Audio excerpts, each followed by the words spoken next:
뉴 JP. 고, 고, 고! 고! 고! 고! 정필아, 가지야! 가자. 예. 김종필 TV 시청자 여러분 반갑습니다. 김종필 TV 김종필입니다. 제가 비타민 아저씨로 오늘부터 여러분께 인사를 드리겠습니다. 우리 김종필 TV를 아껴주시는 열혈 시청자께서 달려라 한이님인데요. 뭐 덕담을 우리 커뮤니티에 탭에 올리셨더라고요. 뭐 구구절절히 제 가슴을 파고들었는데 어쨌든 저에게 애칭으로 준 덕담이 비타민 아저씨입니다. 예, 표준어는 아니지만 뭔가 정감이 쉽지 않습니까? 앞으로 여러분들에게 비타민 같은 존재와 역할을 하도록 최선을 다하겠습니다. 여러분들도 마찬가지죠? 네, 동의합니다. 자, 오늘 여러분들이 기다리시는 방송, 그러니까 내일 신문 창으로 본 세상 읽기입니다. 방송 시작하겠습니다. 내일 신문 일면 기사와 실온 칼럼이 실려 있는 23면, 23면을 통해서 세상의 흐름도 읽고 이슈도 한번 살펴보도록 하겠습니다. 두 파트로 일면 기사와 관련해서 먼저 여러분들에게 브리핑해드리고 그다음에 실온 칼럼이 있는 22, 23면을 또 여러분께 스크린하도록 안내하겠습니다. 먼저 우리 안동욱 대표가 발제할 일면 기사 관련해서 말씀드리면 세 꼭지인데요. 유튜브, SNS가 후보 선택에 영향이 커졌다라고 하는 제목의 내신문 박준기 기자가 10월 13일자에 올린 기사입니다. 이 내용은 저희 내일신문이 올해로 10월 9일자로 창간 27주년이 됩니다. 그래서 내일신문과 김종필TV가 기획 기사를 준비한 거고요. 이른바 이제 촛불 항쟁의 광장 열기가 뉴미디어로 온라인으로도 확산됐다는 맥락의 얘기입니다. 직접 민주주의적 요소가 시대 발전에 따라서 강화됐다는 그런 맥락이고요. 중앙선거관리위원회의 용역 의뢰에 따라 정치학회, 한국정치학회, 한국정당학회가 분석을 한 자료입니다. 정치 유튜브 시청이 총선 전과 후로 비교해서 했던 내용을 정리하는 그런 기사입니다. 유권자의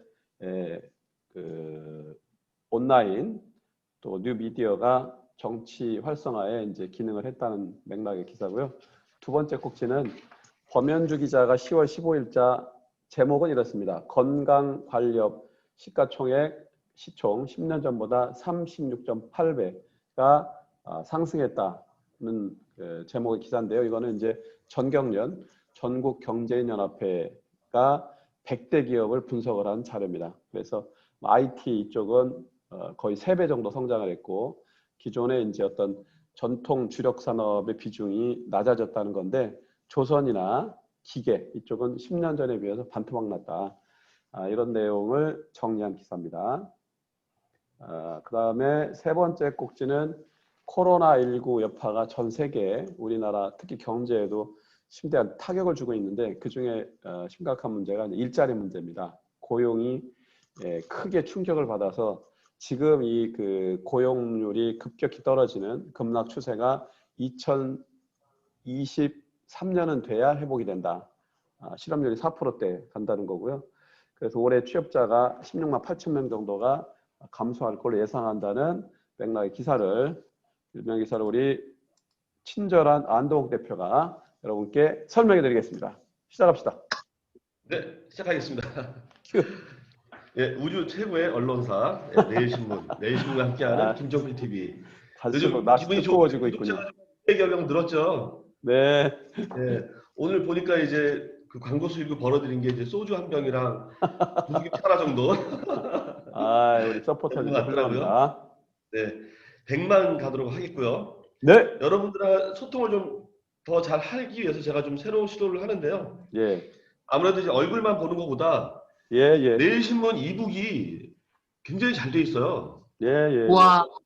이걸로 보시면은 사실 그 가독성이 좋으시고 예. 일반 언론사, 온라인 신문사하고 굉장히 다른 좋은 기능을 담고 있습니다. 그래서 얼굴로 이렇게 막 말씀드리는 것보다 이걸 보시면서 이렇게 하시면 들으시면 더 효과적일 것 같아서 이렇게 안동욱 시도를 대표 해봤고요. 짱이에요. 네, 감사합니다. 네. 이제 보시기 좋으시죠? 예. 예, 이게 말씀하신 것처럼 창간 27주년 기획 기사이고요. 광장 열기 뉴 미디어로 유튜브, SNS 후보 선택 영향이 커졌다. 저도 이제 이쪽 업종에 이제 있는 사람으로서 제가 이제 그 21대 국회의원 선거에 국민들의 어떤 정서를 수집해서 분석하는 거에 대해서 한번 활동을 해봤고요. 조금 더 이렇게 친밀하게 더 정서를 알아낼 수 있는 그런 루트가 온라인에 있다라고도 이제 제가 이제 컬럼도 냈었는데 비견해서 이제 지난번 이제 탄핵 때도 사실은 광장에서 냈던 목소리가 유튜브나 SNS로 퍼져나가면서 거기서 벌어지는 많은 그 소통의 얘기들이 국민 전체에 흘러가는 경향이 좀 있었거든요. 그래서 이 상태를 정치 뉴노멀, 뉴노멀은 새로운 어떤 질서라고 우리가 표현을 하거든요. 이제 앞으로 다시 돌아가기 어려운 새로운 질서가 정해졌다. 그래서 온라인의 파급 효과가 보시다시피 우리가 어떤 후보를 선택을 해야 되는지에 대한 큰 영향을 미치고 있습니다. 그래서 보시면 이 정치인 유튜브를 본 경험이 있다라는 게 28.5%. 이 어찌 보면 노령층이라든가 뭐 이런 분들을 제외하고 젊은 사람이라든가 유튜브를 보시는 분들은 대부분 이 정치 성향을 가질 때 온라인 유튜브나 이런 데에서 영향을 많이 받는다는 얘기거든요. 그래서 유튜브 채널이 정치에 대한 정보를 얻거나 소통하는 데 도움이 됐다라는 게 84.9%에 이릅니다. 이만큼 굉장히 중대한 역할을 하는 거고 온라인에 대한 정치 소비 행태를 봤을 때 21대 국회의원 후보 선택에 필요한 정보를 주로 어디서 얻었느냐라는 게 31.2%. 이게 뭐 적은 숫자로 보일 수 있지만 예를 들어서 지난 20대 총선이랑 비교해 보면 22.5%예요. 언론 보도가 4%가 더 많았습니다. 이때는. 근데 단연 이번 21대에는 온라인에서의 그 정보를 얻는 획득이 훨씬 더 많아지는 것을 이제 볼 수가 있겠고요. 최근 이제 정치인 유권자를 매개로 하는 소통 수단으로 이제 유튜브가 크게 이제 성장을 하고 있는데 예, 대중 매체에서 얻기 어려운 유형의 정보. 어찌 보면 이제 언론사들은 사실 편협된 정보라든가 아니면 주로 어떤 정치인을 홍보라든가 이런 거에 좀 부족함이 있거나 정확한 정보를 얻을 수 있는 비하인드 스토리가 없는데 이쪽 언론의 유튜브에서는 그게 좀 많이 열려 있다 보니까 좀 더 언론에서 접하지 못했던 비하인드 스토리를 얻을 수 있다라는 거에서 조금 더 흥미로운 것 같아요. 그래서 이게 어떻게 하면 어찌 보면 정치적인 양극화를 심화하는 것에 우려는 있지만 오히려 정치인과 유권자의 거리를 좁히고 있는데 민주주의 질적 심화를 이루는데 더 도움이 된다라고 판단을 하셨습니다. 오케이. 네. 잘 정리하셨습니다. 다음 꼭지 넘어가겠습니다. 예. 그러면 이번에는 이제 그리고 참고로 11차 지금 안 대표 잠깐만요. 참고로 지금 이 기사와 관련된 내용은 따로 별도 꼭지로 김종필 TV에서 이 기획 기사를 주도해서 취재한 박준규 기자랑 같이 또 우리 독자들한테 시청자들한테 친절하게 좀 정보를 풍부히 제공하려고 합니다. 예, 이상이고요. 예. 예. 두 제가 그러면 번째, 미리 좀 분위기를 좀 알려드렸고요. 예, 두 화이팅. 번, 제가 IT 사업을 하는 사람 입장에서 좀 눈여겨봤던 기사고, 그리고 IT 중에서도 제가 헬스케어 쪽을 하거든요. 근데 이제 이 기사를 보니까 앞으로 가능성이 훨씬 더 많구나라고 해서 저도 이제 전략적인 방향이 생겼는데, 이 건강관리업이라고 나왔는데 이게 보면은 이제 바이오라든가 신약 개발하는 기업까지 다 포함이 됩니다. 그렇죠. 근데 그걸 포괄하는 걸 보면 그렇게 표현한 거죠. 네, 그렇게 되더라고요. 저는 그래서 건강관리업 이러면 뭐 건강식품 팔고 이 정도인 줄 알았는데 그게 아니라 거기까지 이제 포함을 예, 하다 보니 예, 시총이 10년 전보다 어마어마합니다. 36.8배.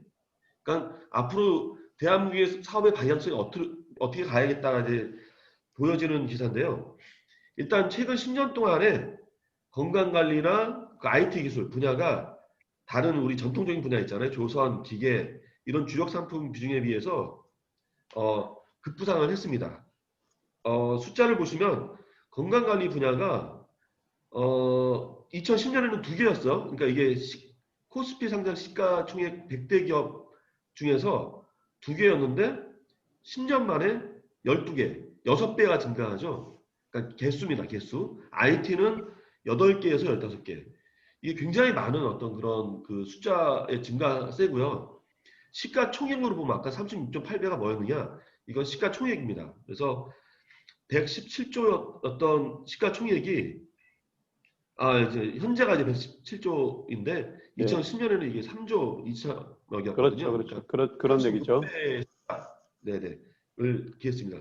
그러면 우리가 이제 기본적으로 많이 알고 있는 이제 기계, 조선, 건설 이 분야는 사실 9월 말에 23개로 감소했습니다. 34개에서. 예. 그리고 소재 분야도 21개에서 15개로 줄어들어요.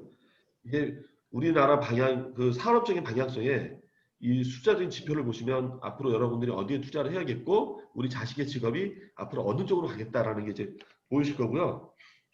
국내 시장 성장률 1위가 이제 건강관리업인데 어쨌든 근데 이제 글로벌하게는 그럼 우리나라 어떤 거냐라고 했을 때 이쪽 분야에 전 세계 상위 100대 기업을 조사해 보니까 우리나라는 사실은 단 2개입니다. 국내 로컬의 어떤 성장성은 굉장히 크지만 글로벌 성장성을 봤을 때는 아직은 굉장히 미약한 그 2개 기업이 어디냐? 삼성바이오와 셀트리온이에요. 셀트리온. 여러분 삼바, 그죠? 삼바와 예, 셀트리온. 네네, 삼바. 네. 예.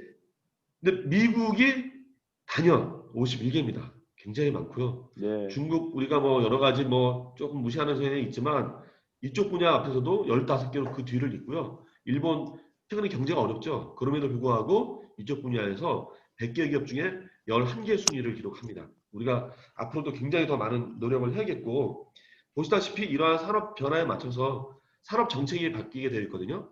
이 산업 정책의 변화는 앞으로 말씀드렸지만 우리 직종의 변화, 투자의 변화, 여러분들 자녀분들이 어디에 어떤 공부를 해야 되는지에 대한 방향성이니까 내일 신문 참조하셔가지고 여러분들 이제 자녀분들 어떤 공부하고 어떤 취업을 해야 될지 좀 미리 좀 준비하는 것도 좋은 방법이라고 생각합니다. 예.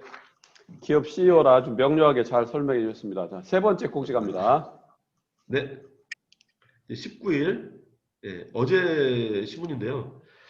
좀 우울한 얘기를 해야 될 것 같아요. 이거 피부로 많이 느끼신 분들도 계시고 사실은 이제 소상공인에 대한 고민 이거는 뭐 한도 끝도 없죠. 근데 이제 회복되리라 저는 믿어 의심치 않고요. 반드시 회복이 돼야 되겠고 그런데 사실 고용에 대한 부분은 빨리 회복이 되지 않을 거라는 지금 예측을 하고 있습니다. 2023년이 되어서야 이 코로나에 대한 어떤 고용 충격이 회복이 될 것 같다라는 좀 우울한 소식인데요.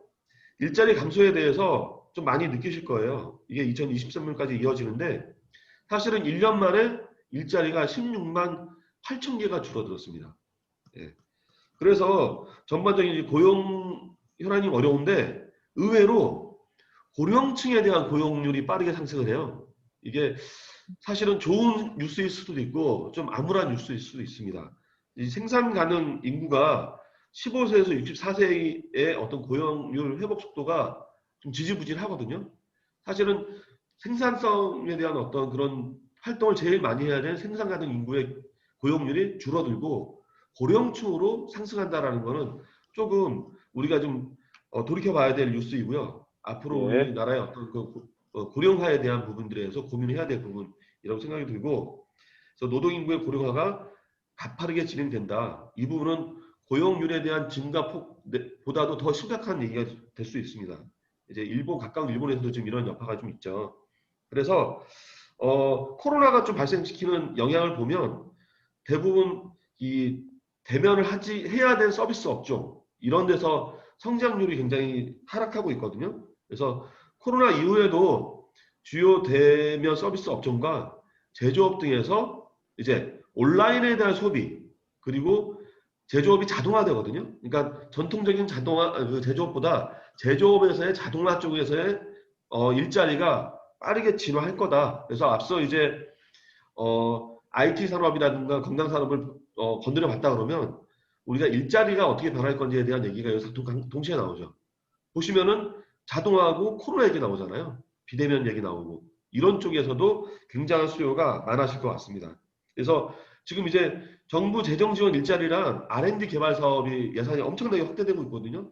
저희도 이제 이걸로 인해서 수요를 보고 있는데 여러분들 21세기 인형 눈알 붙이기 사업이라는 게 있어요. 인공지능 데이터 댐 사업 만드는 거. 그래서 개냐 고양이냐를 컴퓨터가 구분을 못했는데 여러분들이 개 사진을 찍어서 개라고 알려주시면 이 데이터가 막 확보가 돼서 이제 딥러닝을 통해 가지고 이제 컴퓨터가 개라는 걸 알아듣습니다. 알아보고 예.